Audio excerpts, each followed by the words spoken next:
Hi, female settlers. Welcome to the Female Settler channel, your guide for education, financial, and career opportunities to integrate and thrive in Canada.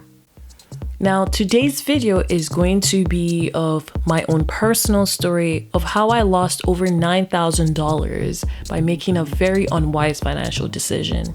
Now, one of my ambitions, especially when I was very young, was to be a lawyer. In fact, to be an international criminal lawyer fighting crime all over the world. And so part of that, I thought that I had to be in a Western country, get that Western education, and get those jobs at that level in order to do that. And so that's sort of what I did. I was privileged enough to come to Canada as an international student.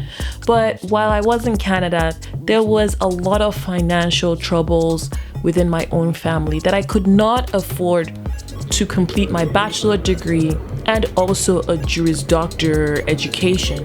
So I decided to graduate from my bachelor degree and go right into the working world. Now, at that time, employment was still pretty straightforward. You could easily still apply for a job and get an interview. It wasn't as stressful as it is now. And so I wanted to go into the working world, save a lot of money, get my permanent residency, and then go back to law school. Now, once I found a stable job at a university, I enlisted the services of a financial planner to really help me understand my finances, how I can save and put investments towards my future education. And I was able to do that successfully, and my funds were growing as well. My workplace also had its own pension plan, so I was also contributing towards that. So fast forward 5 years later, I was now a permanent resident in Canada. I had saved up a lot of money to go back to school. And the money in my workplace pension was also significant because my workplace was matching the amount that I put away. So school at this time now meant master's in international affairs and not law anymore, as I had changed my mind about what I really wanted to do.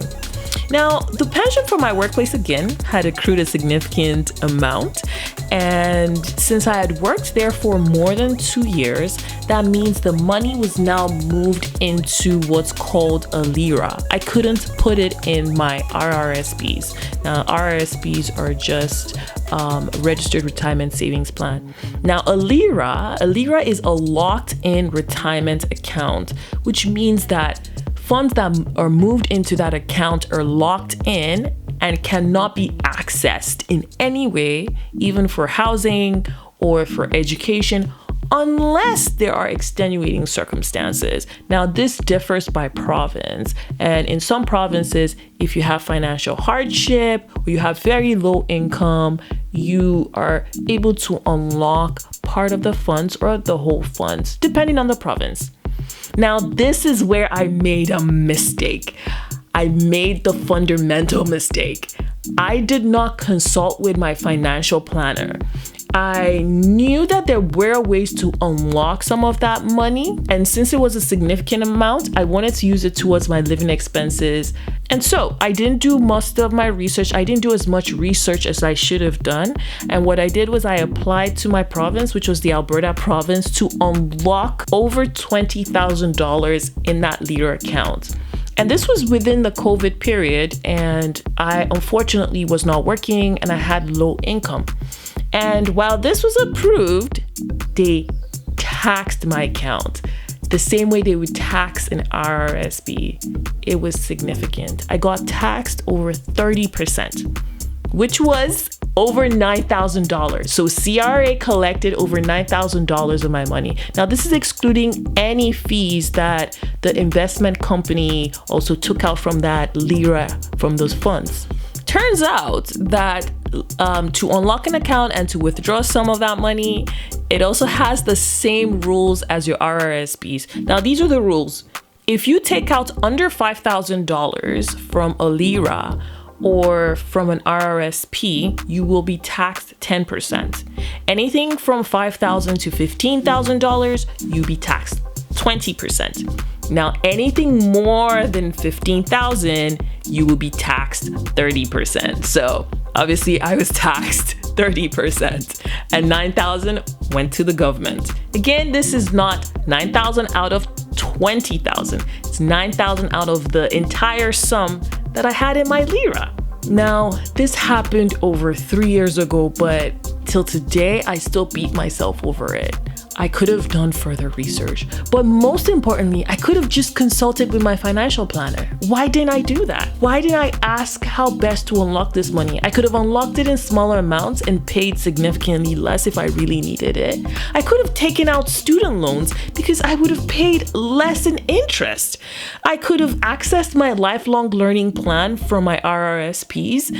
I could have done so many other things that did not involve me wasting over $9,000 and just getting the government to take that money from me. It was just such an unnecessary waste. But let this serve as a lesson to you that you want to make sure of the following things. You want to make sure that you put enough money into your emergency savings and tax-free savings account before contributing to your registered retirement savings plan. This will ensure that you are able to access funds if you need it for any emergencies or if you are contributing towards something in the future. Your RRSPs really are for your retirement. If you take out money before that, you are going to be dinged in taxes significantly. Now, even with the lifelong learning plan under the RRSPs, there's still a limit on how much you can take out, especially if you're looking to fund your living expenses as well. So that's even more reasons why you should be contributing to TFSAs and maxing that out, and also contributing significantly to your emergency savings. Now, the other reason behind a financial planner, even though they do charge and there are lots of information and resources out there, a financial planner will be able to sit down with you and determine what are your needs that are specific to you. And if you ever have any questions about accessing your funds, they can let you know what are the best ways to take out money that does not involve you wasting unnecessary money and taxes to the government. If you enjoyed this video, please like, comment, and subscribe to my channel. Thank you for watching, and I'll see you next time.